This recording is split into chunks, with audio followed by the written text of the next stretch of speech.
Here's a step-by-step guide on how to set up your box spring from RLDVAY. It comes basically put together so they make it very easy for you. All you need to do is unfold the pieces and line them up, and that only takes a few minutes. This is what it's going to look like once you have all the pieces lined up. Now for the next step is just putting in the nuts and bolts. There's only about 15 of them, so this also is a pretty quick and easy step. It took me about 20 minutes to get everything screwed in.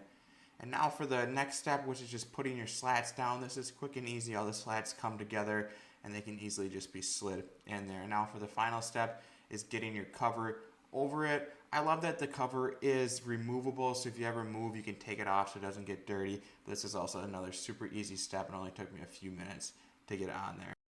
Overall, I'm super happy with this box spring. It was easy to put together, it's super sturdy, and it doesn't make any noise when you move around on it, which was the biggest issue I wanted to solve, and this box spring did that for me.